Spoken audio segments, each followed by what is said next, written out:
Ari Kaplan here in my office. Dave Anderson. Look at this. Awesome. We're In touching. person. It's weird. What is this sensation? Skin. It's skin on skin. No, this is exciting because Ari and I have worked together for 6 months and we've not physically met. And now we're physically meeting in the same room. And we've just had, I don't know, sitting here with a can of Coke talking for 40 minutes about your weird and wonderful life.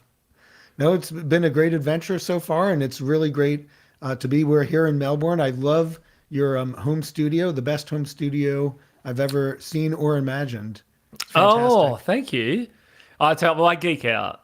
I geek out when it comes to studios. I used to geek out with musical instruments and things.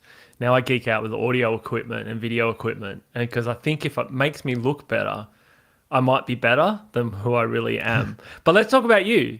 And for anyone who's listening, we're also doing this live on LinkedIn, so you can jump in and ask us questions as well. But I'm going to get into the obvious question to start with. You've given me a little bit of a background as you're a talent scout for musicians in LA at one point. You have also hung out with Eddie Vedder, which is remarkable given that I'm a massive Pearl Jam fan. And if you look over my shoulder, for anyone listening, I have a whole heap of records on the wall. A lot of them are Pearl Jam records. You are an AI evangelist for Data Robot. And you were also, they made a movie about you, Yeah, partly about, partly about you. partly based on like Moneyball, which Yeah. was leveraging data and analytics and data science and a little bit of AI to help Major League Baseball make better decisions, be more predictive. But then the fun part is like the human element is you have data, you have predictions, but then how does that juxtapose or combine with scouts? So that was like the conflict in the movie. But in real life, there's some conflict and then some harmony. You have data, then you have humans that enact on it. And like, where does it start? Where does it end? Where How does did it it, where complement? did it start? So, well, the fun thing with baseball is it's been going on for like 100 years. If you look at historical records, they've been keeping track of it and been doing some things like defensive shifts 100 years ago, but it was all done by hand.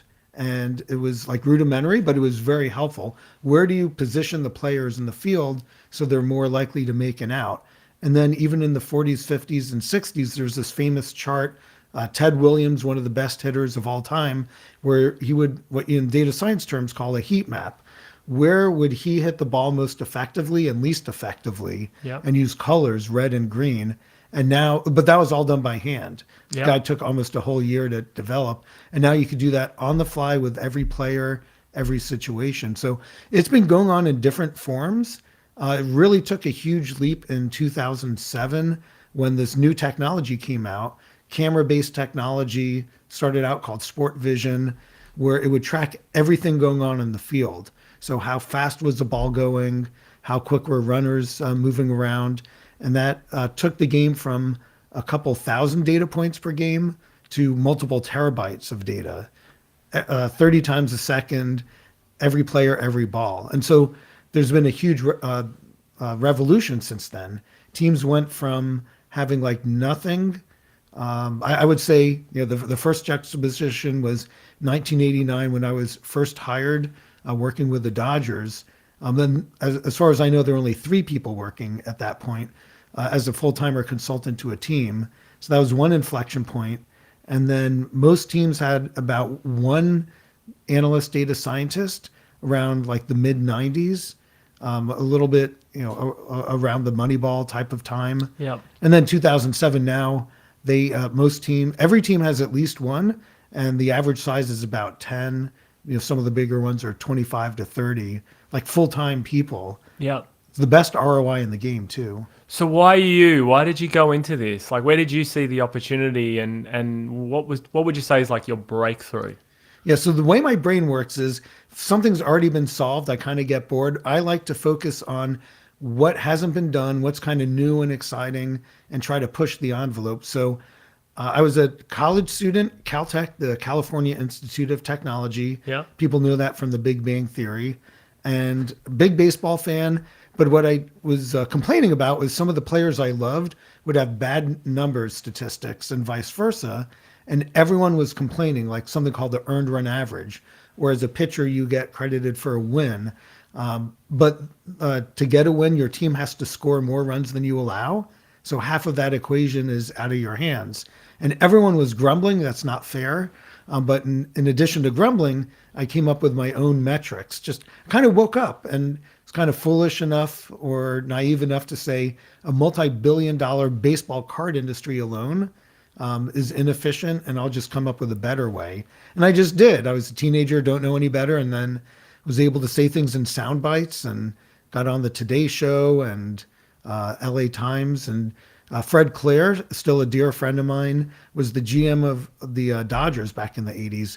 And he saw me in the news and had the fortitude to and the humbleness to say he can improve or he can be open to new suggestions, and looked me up in my dorm room, called my dorm, and said, hey, I want you to come on by and see if there's a way you can help the team. She went from a dorm room studying to working for the Dodgers. Within an hour. So here, since he said... Did you think about it for a second, or did you went, yeah? Yeah, I wanted to hold and not let go, since he said, is there a time in the next couple of weeks you can come in? Now. And I said, I'm going to be there within an hour. And I immediately, since I didn't want him to change his mind, I didn't want him to be on the road. So I seized the opportunity. Wow. I just grabbed clothing, Yeah. drove there, and he was very gracious. He just said, yeah, talk to the players, any ideas you can have. I don't know if I'll implement it, but I'll listen to you, and if it can help me, then we'll try it. You brought in a different approach, a different way of thinking, and often people that come in with different ways of thinking get rejected because that's not how we've done this in the past.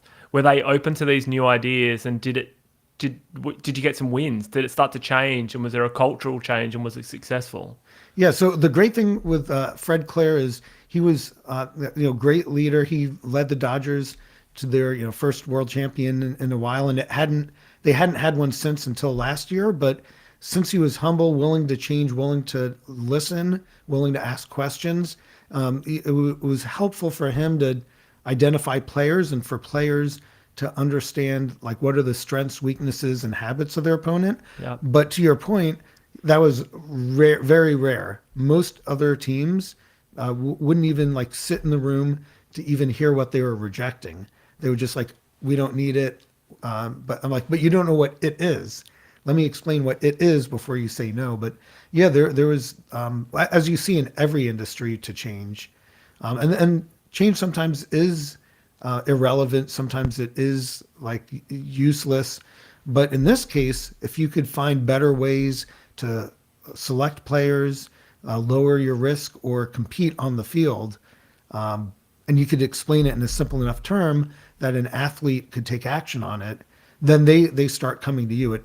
So yeah, almost every time I go to, there's people that are against it, the concept. But once you get a player, and you could say, here's the habit: this opposing player never makes two pickoff moves to first base. That's like a throwing to first base to get a runner out.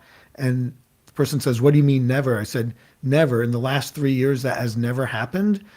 That's tactical information that they could use to steal bases. And then the next day they go, all right, give me the next information. So over time, I became one of the earlier, what you call an analytic coach. We're working with the players, meeting with them in the clubhouse or in the hotel, and going over game plans of helping them improve, which was amazing.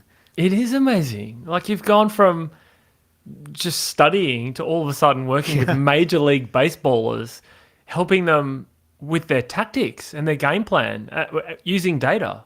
It's absolutely phenomenal. I was not I don't know what people think, but not the most athletic, more of a business person. But back then, I was a teenager, but they saw the value in the data, and they saw me, that they could ask me questions, and I tried to be humble, and so if they asked a question that could help them win a game, or help them change their role, there's a reliever, which is kind of like a small role to a starter where they make tens of millions of dollars per year now. Yeah. They wanted that information. Wow. And so they saw me as just somebody like who'd give them information that was easy enough that they could actually help themselves. Any stories that you're really proud of, or even stories that you wouldn't normally tell?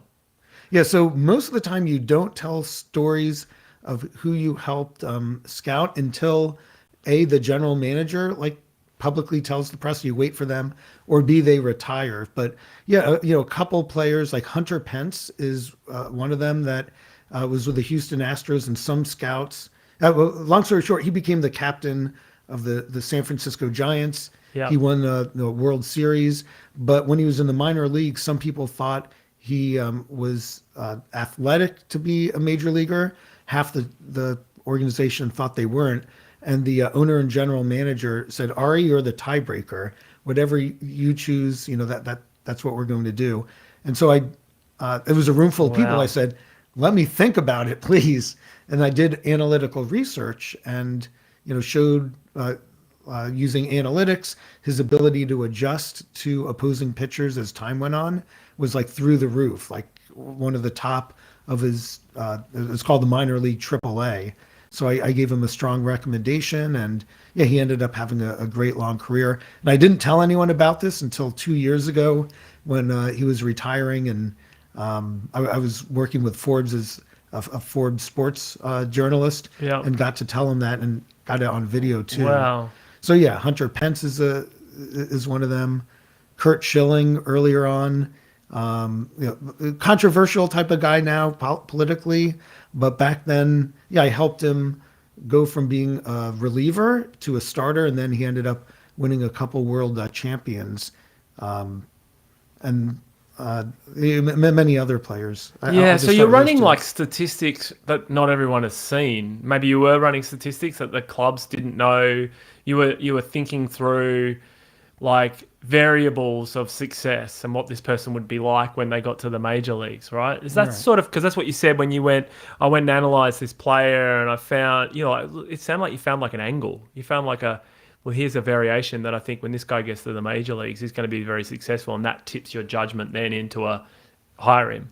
Exactly. So, like with data science and with scouting, you want to take someone like with the Cubs, we signed a 15-year-old catcher, like 15 years old, Yeah, wow. for $1 million plus. What you do is you project how someone might play in the future based on other similar players, and then like with AI, with transparency, you don't want just a model to say, yeah, there's like a 20% chance they'll make it.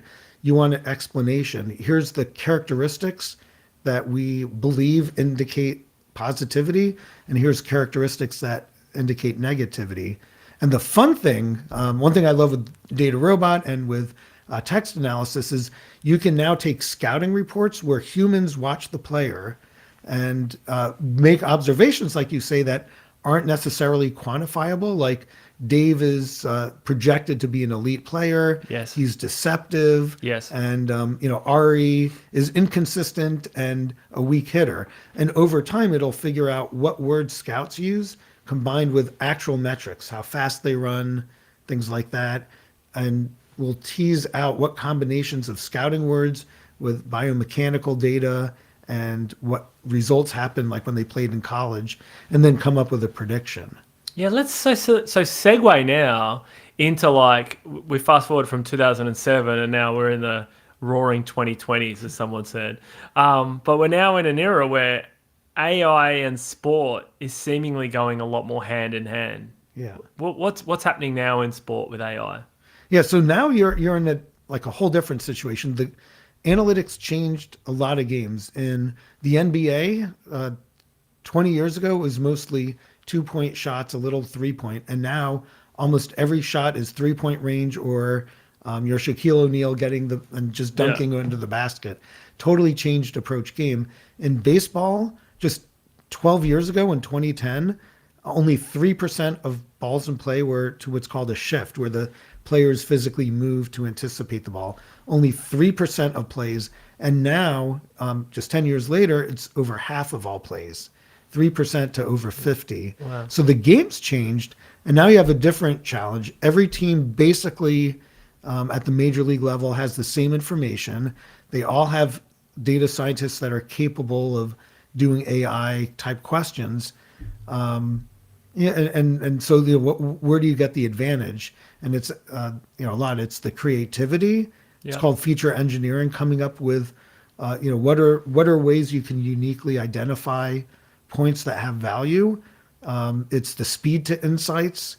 If like a lot of times you have a 2 hour window or a 1 day window where the agent says, and they're good hearted, they just say, you have 2 or 3 hours to respond. Do you want this player? Yes or no. If not, we're moving along to the next team. Not in a bad way, just like they have a lot of teams to go through. Yeah. So you have 2 hours to decide. So the speed to do AI generated insights, also being able to understand how the game, it's called data drift. COVID, there are games that were not played, training's different, the rules are a little different. How do you make predictions when the underlying data's change, which is same problem every industry has, and accuracy too. So for the average person that doesn't get it, at draft day, they're running significant statistical models to work out whether or not that person's going to fit. They don't sit with a gut reaction and go, yeah, well, I've seen him play a couple of times. He averaged 20 when he was, whatever. They're actually running significant models to be able to go, this is going to be successful. Yeah, draft day is incredible. It's like the most stressful but the most amazing day of the year in baseball. It's where you are setting the future, like your lifeblood, players that get signed through the minors and will become your next superstars. And the first round is super important, but even with the later rounds, Mike Piazza with Fred Clare and the Dodgers, he was picked in such a late round that the draft, like nowadays, isn't even that big. He wouldn't have been even selected in the game. And world champion like Orel Hershiser, Alex Rodriguez, or like 10th round, or I'm sorry, Albert Pujols, 10th round or later. So finding the diamonds in like later rounds is tough. But you do analytics, you watch video, you have significant discussions with scouts, people who've talked to them and their coaches and their teammates for their character as well. Yeah, because the accessibility, like I saw, so now we should, let people know, we work together. Yeah. And we're working at Data Robot, which is a leading AI platform, mostly targeted towards enterprises, but does work, I believe, with some Major League Baseball teams and is in use. One particular example I saw was Manchester City, or the City Football Club, as an example, and they were using a use case of recruitment. So analyzing all of the kids out there, and obviously the AI is only going to be as accessible or as important as the data that it's collecting. So you need to have all this video, but these days a lot of the kids are playing with a lot of video, so it can process a way more than humans can to figure out who's going to be successful and how. Yeah, so you're tying that in with what's the latest and greatest. Yeah. So there are hundreds of thousands of high school, college players around the world, and a football team like Man City has like a team in India, a team in New York, women's team. I think they have one here in Melbourne. Yeah, in Melbourne. Yeah. And so you can either send scouts to look at 400,000 players, or now the latest thing is to look at video. It could be broadcast. It could be a parent holding it up. And you could use AI with open source, like for free, to make a metric. How quickly are they running? Do they favor their right or left leg? What are their skills of using their head, their feet? And you can quantify it just from a homemade video. So now you have data. You could search through and automate hundreds of thousands of videos, and then see who is likely to be success, and then maybe at that point send a human to go and look and delve a little bit more. But that's how you could take. It's incredible. This is just like the last couple of years. This trend is happening. It's so amazing to think what goes on behind the scenes with all the statistics. Stepping away from sport for a sec, and then going into the world of technology, enterprise. Everyone's sort of seemingly moving towards implementing more AI. We were talking before we came on air a little bit about you're here with me down in Australia, and for Asia in that matter, we feel like we haven't invested as much, or we haven't taken. Well, it's not the risk. We haven't invested. It's what it is. We haven't invested as much in the AI technology. What's happening in the US? Like, if you could kind of summarize it relatively quickly to someone that doesn't really understand it as much, what are companies doing with AI? What are the particular types of use cases? And then later on, we'll go to where we're going with it. Sure. So when I talk about AI, there's a million different definitions. So for me, like AI is taking information and making a forward-looking prediction or like a classification. So like, what will our sales be? How should we market? What messages for each individual person resonate with them? So AI adds like all different levels of advantage. One is you can take a huge amount of variables and AI systems will tell you which of like 1,000 variables or 100,000 is there a signal in. So like Dave, if you are looking for an automated lawnmower, what characteristics will drive you to purchase it? And we can see for each individual person what drives them. And that's really hard to do or impossible with business intelligence. So it's understanding how a lot of data, the complexity of how it all works together. You might call that human behavior, but certainly the nuances of the real world. That's incredible. That's an advantage of AI. And then the other advantage is traditional analytics is structured data, numbers and categories. But now you can take an image like Coca-Cola and detect what parts of the image resonate one way or another or classify. Is this guitar? We have a reverb, like used music information from picture. You're doing online sales. How good a condition is it? So those are kind of the newer type of use cases. Time series where you can very precisely like forecast the product before it's even launched. We're going to launch this dill flavored French fry. How might that do compared to everything else? So those are very practical use cases. And so every single industry is benefiting from AI. If you have data and you're looking to predict or classify something, and you can do it really quickly and now really easily. How hard is it to get started? Great question. And so coming to Australia, yeah, I do realize there are a lot of companies, billion-dollar companies that have zero, maybe their first data scientist. Yeah. And so there's a misconception that you need data that's kind of perfect to get started, and you don't need perfection. AI, you can take whatever data you have, and AI can make a prediction, but it'll also inform you your data sucks, so this prediction's not good, but you still get directional information, like just generally. And then as the data gets better, then the predictions get better. So it could be very quick and easy to start, just get some sample data. Of course, we work at Data Robot, but I truly, before I was with Data Robot, that's why I joined. We cater to not just the hardcore data scientists, but what you call citizen data scientists, people who have never programmed in Python or R. You can take data, say, let me predict my sales, and you always predict sales with BI, but now it's AI-driven predictions just by clicking what do you want to predict and hit a start button. And that's also what makes it smart, I guess, is it can self-report on quality and bias and things like that, right? Yeah, so that's the big challenge is people who haven't done AI don't trust it. And I would understand if it tells me don't sell Coca-Cola, at Harris Farms, I want to know why. Why is it telling me this? Yep. So with AI, you need that, like the transparency of how are the decisions made. And and also how accurate is the model?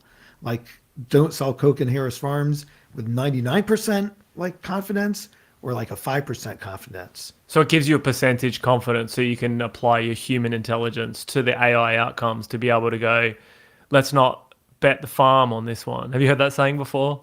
Yeah, exactly. Yeah. It's in America too. Yeah. Have you picked up? I didn't even know. I get so hopeless with some of the sayings. So you're like, bet the farm. And I'm like, going, is it bet the farm? I had to pause for a second and I'm like, am I going to say the wrong saying? And then half the time when I'm talking with Americans, I'm like, I do so many sayings and they just stare at me like, yeah, exactly. And they're just trying to be polite. So now what are you doing? What are you doing in Australia? First of all, I love being here. This is fantastic. Hope to come back. Oh, you're just saying that because you want to come back. Another trip, yeah. Yeah. No, I do want to come back. But so one of the most exciting things is still get to have my foot in the door in sports analytics, and Data Robot and McLaren, one of the Formula One races, race teams, is in Melbourne, first time in a couple of years. And actually, one of our drivers, Daniel Ricciardo, is an Australian Australian like favorite. Yeah. from Perth, where I'm from, happens to be a West Coast Eagles supporter, which is the same team as mine. So there you Nice. go. And most people in Perth know each other when they're growing up or know by one degree of separation, but he's a mysterious cat that no one really knows. I was like, he's what? Is he really from Perth? Why is he wearing an Eagles? Anyway, there you go. So That's yeah, awesome. yeah. Yeah, and so yeah, we're both a sponsor of them, and then they use Data Robot. We're going to be revealing more details and use cases as the year goes on. But yeah, here being here with some of the race strategy team, and then we have since I'm here, speaking at conference and meeting some of our customers, prospects, How things like big's a that. race science team roughly in a Formula One? It's pretty big. So people involved in the race, I believe it's for just one team, like McLaren, about 700 people, and they What in have the team? yeah, not all physically here, like 30 or 40 people travel. Yeah. You have pit stop people, race strategy people, a couple engineers on site, mechanics. But then in Woking, that's the name of the town Yeah, in yeah. England, they have a room of about 150 people, and it's like mission control with NASA. And like one person, all they do is look at the front left tire. Another person looks at like airflow from one part to another, and they all work as one giant team. Wow. They have a stack of sensors on the car, and that's all relaying back to. Are they doing real time analysis of the car and things like that as the race is going? Yeah, it's phenomenal. This team, they have over 300 sensors, 1,000 times a second. Formula One sends the data of all teams to their servers, and then McLaren, we only have access to our data, Yeah. plus where the other cars are, but that all gets sent back. Speed of light, electricity, and Yeah. so this team of people is sitting there doing real time analysis. And one cool fact I learned since joining is so we're in Melbourne, many hours ahead, I don't know, 10 hours ahead of London. Yeah. So the team a week ahead, they change their sleep schedule. So they wake up at the same time they wake up here. So just to have during that hour and a half of the race, like the mental clarity. So they can all go through jet lag together. Exactly. It's perfect. Except they don't get the beauty of like getting nice coffee and really good food. They're in Yeah. England. They wake up and go, really crap weather. What am I doing awake at 3 o'clock in the morning? This is ridiculous. But pretty amazing dedication. Yeah. And really good food, I might add. Best seafood. In Australia. Australia, yeah. Interesting. Well, you've just been up in Sydney, right? Now you're down in Melbourne. Can you compare the two? Have you seen enough yet? Yeah, very, very different. I don't want to offend any listener, but Melbourne is amazing for like the art, artistic flair, like alleyways with graffiti, like artistic graffiti and Yeah. coffee shops in the European feel. And Sydney, I went to Manly Beach and Bondi Beach for the best seafood dinner I've had ever. But the downtown. You know, it's is actually corporate. pronounced, it's called Bondi. Bondi, not Bondi. Yeah, Bondi. Bondi, yeah. Cool. Yeah, that No, I'm was only beautiful. joking. It It's was actually flooded. Bondi. Oh, is it? You got me. I did. I heard Wilco, Jeff Tweedy, he's from Chicago, where you're from, right? Yeah, yeah, yeah. He said that on stage, and so Oh, no. I just sort of stole that little anecdote. He goes, Bondi. But, Bondi. He goes, no, it's spelled Bondi, I'm pretty sure. But you had a good time up in Sydney as well. You're not going to give a comparison as to which one's better, are you? Only like all positive. So Sydney is like the business hub of the country, and beautiful harbors and a lot of scenic areas. In a great downtown. It reminds me of where I'm at in Chicago. Yeah. Just a lot to see and do, and theater, and Yeah. of course the opera house, but theater well beyond that. Yeah, and you've got a fun time ahead of you.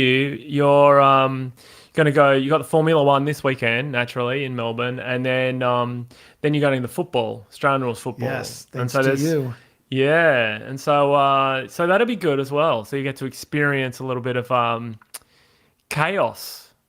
Because I'll be really interested. Have you ever seen an Australian rules football game before? No, never. I can't wait. Yeah, well, so I'm really interested to see how your statistical, mathematical brain works when it first sees a game of AFL. I'm going to be absolutely fascinated because it's chaos. absolute chaos. The ball doesn't bounce like a soccer ball. It bounces in all different directions. And when they line up at the start of the game, there's no offside and everyone's standing with each other all over this entire ground, which is a massive ground. So it makes no sense. So I'm really looking forward to seeing how you're going to process it. And moreover, also how an AI could start to process how this game is being played, because just like the other sports around the world, it's evolved as well as players have evolved. And as players work out how they can manipulate the way the game is played, the league even changes the rules to change the way the game is played, to make it more appealing for the spectators. It's probably one of the only sports in the world where they're still literally coming up with the rules, seemingly every week. How are we going to change it this week to make it a little bit more interesting? So that's great. So that's, yeah, I can't wait to see it and give some thoughts, but they're human players. So I imagine there are some tendencies. Some players may get more wary towards the end of the game. Maybe some have tendencies to do certain strategies. So that's kind of where my thought is going into it. Yep. Is like maybe there's some trends that you could find that you might be able to take advantage of if you can identify it. Yeah, interesting. Yeah, it'll be really good for you to see it and then have some conversations with them down there too. Wow. There's a number of clubs that want to have a couple of chats with you, including the league as well. So it's all very interesting. Hey, where are we going with, you were very early on getting into sports around AI, or, just around statistics, as I should say, and really then eventually into AI. And then now you're working as an evangelist, evangelizing AI for, the leading platform. Where are we going? Well, so there's the whole world is evolving. Like this is my third year at Data Robot this coming week. And when I started, like almost no company, like a couple Fortune 500 have what, the way I would want to run an AI, shop in an organization where you have dozens or hundreds of data scientists. Very, very few were doing that 3 years ago. And then, every year, like the maturity level, by maturity, I mean going from dipping your toe to having 2 people to having 30 or 40. And then now we see some companies having hundreds of people. So wow, the where things are going is like a culture, first that we want to understand how can we be better as a company, better to our customers, better products, better efficiency. So having that culture and then having the ability to have both data scientists working on the real complex problems and then citizen like business analysts being able to do AI type questions without having to involve the data science group. At least they're involved to make sure there are guardrails and the data is meaningful.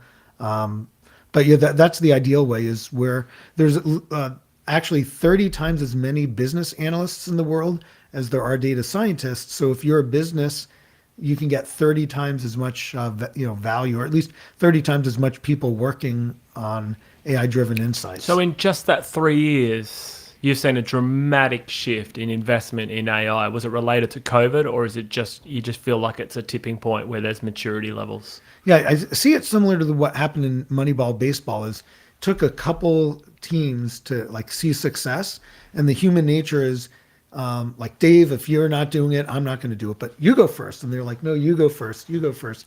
And then the first couple people that are successful, then everyone wants to be that. But the first few people who are successful are ahead of, they have a multi-year advantage. So I see the same thing with AI is people were waiting and still to this day, you're, a bank.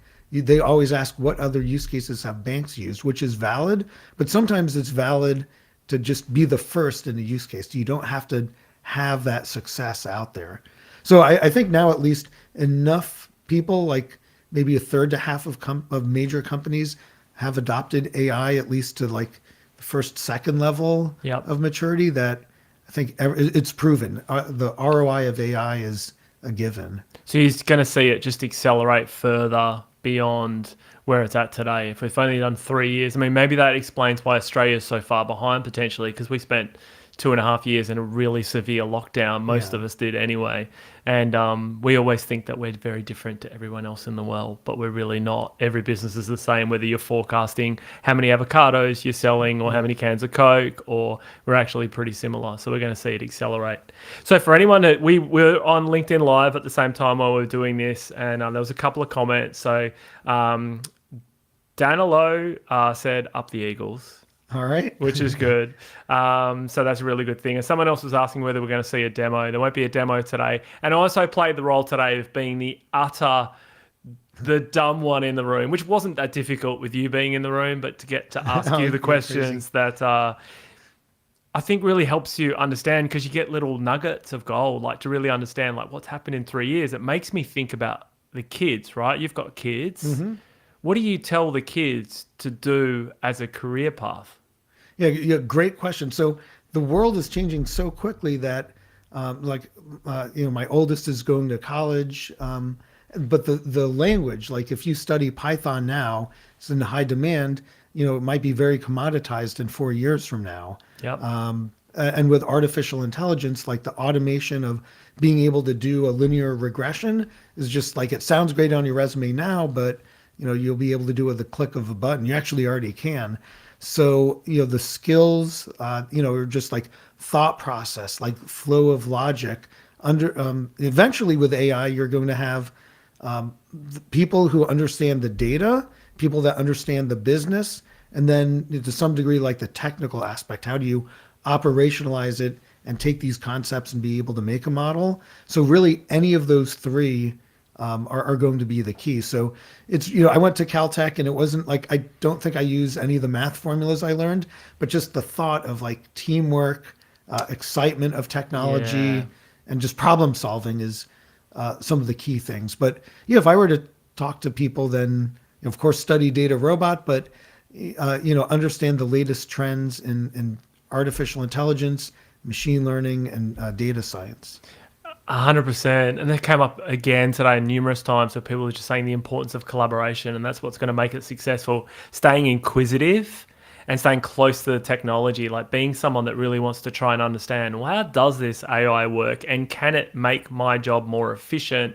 Can I deliver more value? And then what's the value that I'm providing? Have business context. Right. So whether you're a really talented data scientist, it's critical to understand the business context. And whether you're the business analyst, it's really important to understand the data science angle, so that together you can have empathy and deliver the outcomes. Does that sound about right? So I love that word, empathy. Yeah. Yeah. It does sound right. Yeah. Yeah, I'm a big fan of it. Hey, so we should wrap up. You've got to go back to the city. You've got additional meetings now. We've got you meeting every different company that we can get you in front of to give you, and you have to go back in time. You got to go back 3 years, right? So you're ready to go back in 3 years' time, back to when you first started Data Robot, because that's a little bit about what it's like here. I'm joking, but Back to the future. Yeah. Back to the future is exactly it. So, hey, if you joined us on the LinkedIn Live session, first time we've ever done one in person. It's really amazing. It's weird. It's weird. Like you're 3-dimensional and you have legs. And yeah. Sometimes I think it's harder. We're wearing pants. Yeah. Well, yeah. Thankfully, it used to be easier, but it's harder. It's weird. It's like hearing your own voice sometimes. Like you're with somebody. Yeah, because you've often got headphones on that'll block out a lot of the other.